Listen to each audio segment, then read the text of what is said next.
So today we're going to go over my top EDH picks in Magic's newest sets, Marvel Superheroes. So without further ado, how you sit back, relax, and let's get into it.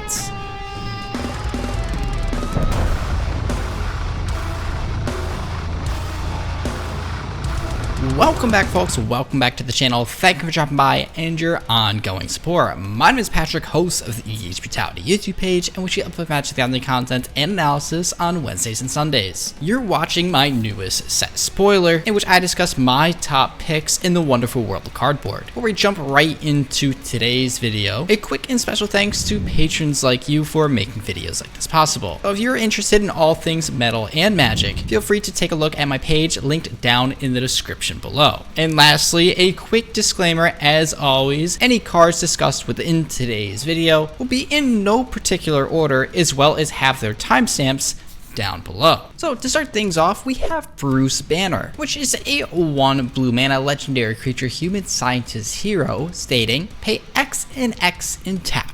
Draw X cards, activate only as a sorcery. Pay 2 generic, 2 red, and 2 green to transform Bruce Banner. Activate only as a sorcery. Which, to be frank, is not the best ability. However, once transformed, that changes. Because all of a sudden, we have the Incredible Hulk, which by default is an 8/8 creature with reach and trample, and enrage. It says whenever the Incredible Hulk is dealt damage, put a +1/+1 counter on him. If he's attacking, untap him, and there's an additional combat phase after this phase. And I don't know about you, but I recall when Magic the Gathering was a game in which a single card was not its own engine. In fact, the value here is insane, and if we have the right pieces on board, I can't help but see this turning into infinite combats. Next up on our list, we have the Astonishing Ant-Man, which for just 1 green and 1 blue mana gets you a 1/1 legendary creature human scientist hero with ability reading. Whenever you draw a card, put a +1/+1 counter on the Astonishing Ant-Man. Pay 2 generic and 1 green mana and tap. Remove any number of +1/+1 counters from the Astonishing Ant-Man and create that many 1/1 green insect creature tokens. And given this thing's color identity, I don't see this being that hard to do, as well as capitalize in various different forms. And let's not forget the elephant in the room here, being in the color blue, we do have access to cards such as Intruder Alarm, so it's a rather strong effect for a very low investment. This one, in my eyes, is a sleeper. Moving away from creatures, next up we have the Mind Stone, which is a legendary artifact Infinity Stone, coming in at 1 generic and 1 white mana reading. Indestructible, tap to add 1 white mana. Pay 5 generic and 1 white and tap.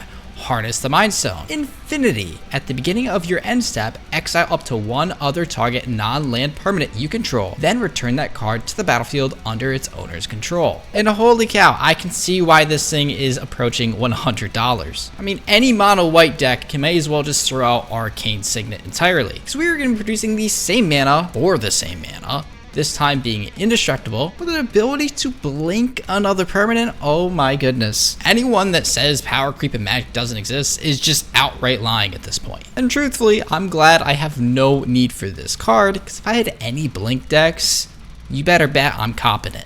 The fourth pick of today's video happens to be the Unbeatable Squirrel Girl, which is a 1 generic and 3 green mana legendary creature squirrel human hero, stating, do you like squirrels? Whenever the Unbeatable Squirrel Girl enters or attacks, create a 1/1 green squirrel creature token. I love squirrels! Oh my gosh, that was so great.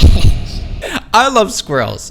Pay 1 generic and 3 green mana to create X 1/1 green squirrel creature tokens, where X is a number of squirrels you control. Pair this with cards such as Gia's Cradle, and suddenly we have a mono green Krenko without the tap condition. The only thing wrong I see with this card is that it is not a replacement for Chatterfang due to the color black missing from its identity. But you know what else will be missing? Your friends after playing Thanos the Mad Titan, which is a 4/4 legendary creature eternal villain, coming at 1 red, 1 white, and 1 black mana with ability stating Death Touch and Lifelink. Power up. Pay 1 colorless in Wooburg. Put 2 +1/+1 counters on Thanos. Choose odd or even, destroy each other creature with mana value of the chosen quality. Now I know it only says we can activate this only once, but any single time you have a board wipe within the command zone, it's freaking busted. Not to mention, if paired with the previously mentioned Mind Stone, we can flicker this every single turn, meaning as long as we have the mana to do so, we can continuously power up Thanos and board wipe to our heart's content until we no longer have a playgroup. Actually, scratch that, forget you heard anything, I don't want to see that in my pods. Why do I even give you guys these ideas? This is awful.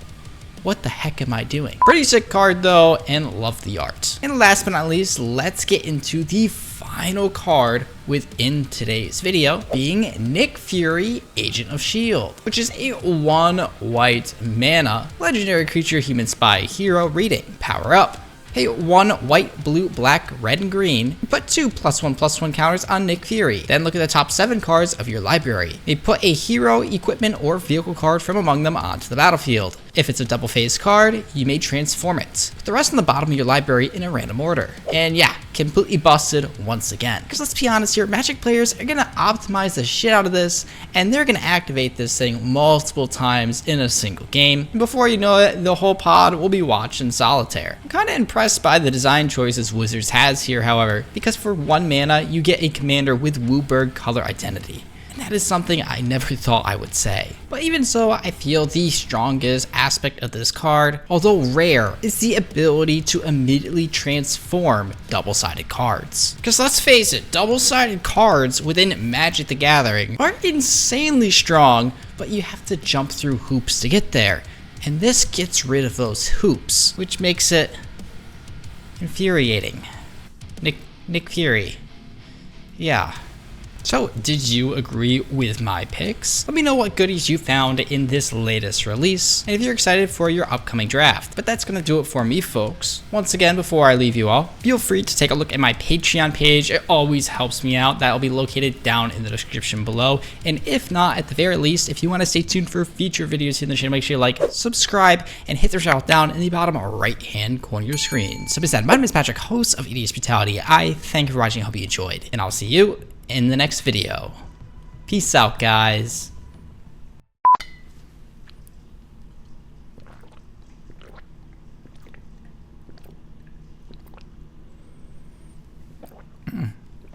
Oh, you guys are still here. Oh, I gotta talk to these designers for Wizards. They're putting too much text on the cards. They're drying my voice out for these videos. We need to go back to French vanilla, please. I'm done. Take a look at these, and I'll see you next time. Peace.